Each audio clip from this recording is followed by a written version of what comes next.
Ustedes saben que los humedales son unos ecosistemas altamente sensibles que han sido protegidos por infinidad de leyes y de normas a lo largo de la historia de Colombia y de la humanidad.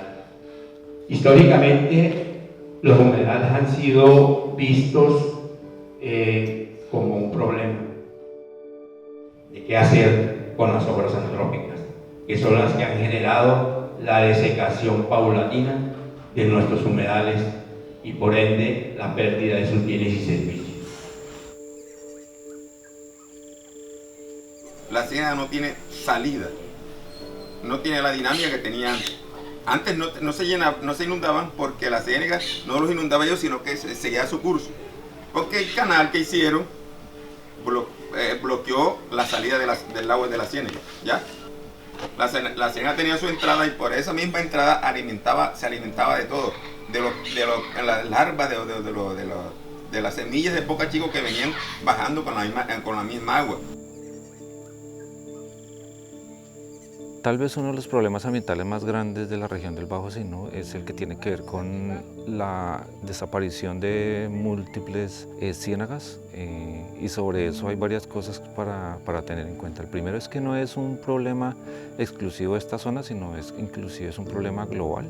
Y es que es un proceso histórico que ha tenido que ver con decisiones que se han tomado en el pasado, con formas en las que se han entendido los cuerpos de agua que difieren con la forma en que los vemos hoy. Cuando yo era niño, pelado, nosotros íbamos a pescar ahí. Y la ciénaga no tenía terraplén por ningún lado. Y no se inundaban. Los vecinos no se inundaban. Es decir, dependiendo de la época del año, las ciénagas suben de nivel. Cuando las aguas están bajas en los ríos, las ciénagas brindan agua a los ríos. Y por tal razón pues son unos ecosistemas que varían mucho su tamaño pues en el año como tal. Entonces, en el momento en que se hacen intervenciones, el tamaño del espejo de agua se afecta. Y segundo, si se corta la conectividad con el río, pues no hay nada que logre alimentar estas ciénagas. Ahora, si adicionalmente uno involucra efectos antrópicos de gran escala, como por ejemplo una presa, entonces el régimen natural del río se va a ver afectado y por consiguiente la dinámica de conectividad con las ciénagas. Es como la ciénaga todavía, hay una huella pues de lo que era la ciénaga. Y digamos que en teoría eso no debería estar ahí, porque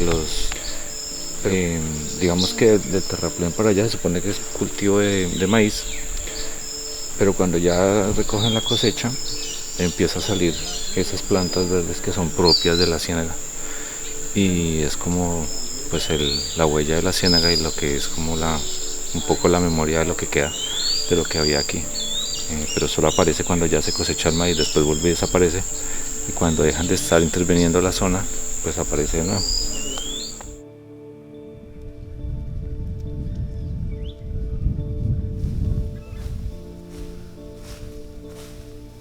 Usted se mete y ya comienza, no se ve agua. No se ve agua. Ya nos encharcamos. Usted se mete y comienza usted a encharcarse agua en un momento. Pero sigue viendo la mata. La maleza. Hoy en día hay de las 500 y tantas hectáreas pueden haber 400 con agua. Pero no se ven porque la maleza está sobre la alza. En algunas partes de las comunidades piensan una cosa, en otras otra. Porque eso no es sencillamente que llegó una máquina y tumbó ya, sino que hay que tener en cuenta qué pasa en cada lugar, qué piensa la gente, cuáles podrán ser los efectos de eso ambientales, sociales, económicos. Los terrenos eran baldíos, es que la mayoría de los terrenos que ellos tienen son baldíos. El día que empezaron a cortar los terraplenes, ya un señor ahí se molestó, inclusive fue allá y paralizó la máquina y todo eso para que no continuaran, hasta tanto no llegaran las autoridades de la CBS y de aquí de la alcaldía para que pudiera seguir la máquina trabajando. Entonces sí va a haber roce cuando se empiezan a destruir esos terraplenes.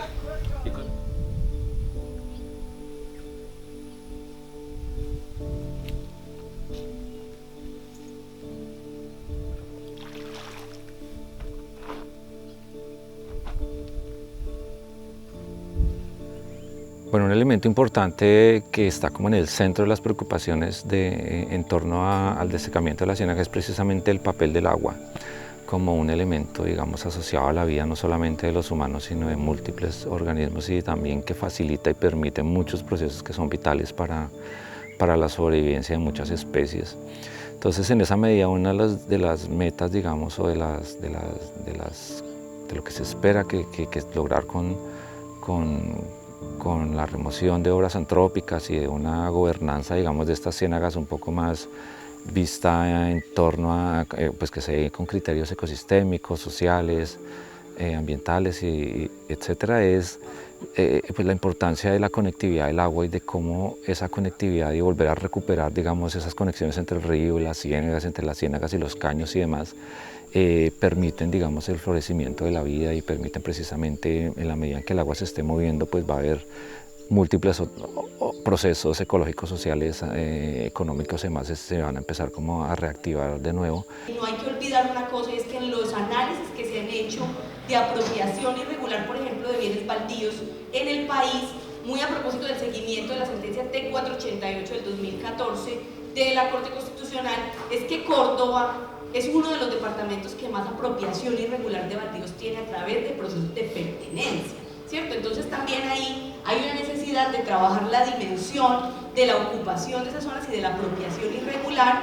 y obviamente habrá la necesidad de reglamentar el uso para quienes cumplan requisitos y puedan estar en esos bienes baldíos inadjudicables, y habrá la necesidad de aplicar procedimientos agrarios administrativos que están regulados en la ley 160, de recuperar baldíos indebidamente ocupados y de que efectivamente se pueda hacer un adecuado ordenamiento ambiental también de esas áreas.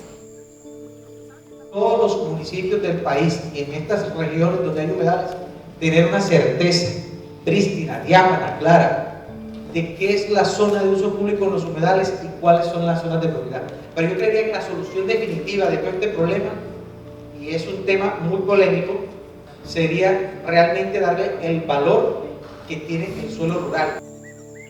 El desafío en este momento es social en primera instancia, pero también tiene un componente ecológico importante, porque gran parte de lo que se ha hecho en esta zona, en la transformación antrópica de esta zona, ha ido en detrimento, digamos, de los ecosistemas y de muchas especies que están, digamos, ya están en peligro, digamos, de desaparecer, o que simplemente ya no encuentran un hábitat donde reproducirse, como en el caso de los peces migratorios. Entonces, el agua está como en el centro de todo esto y digamos que uno de los desafíos grandes es cómo volver a conectar el agua para volver a conectar la vida en la zona.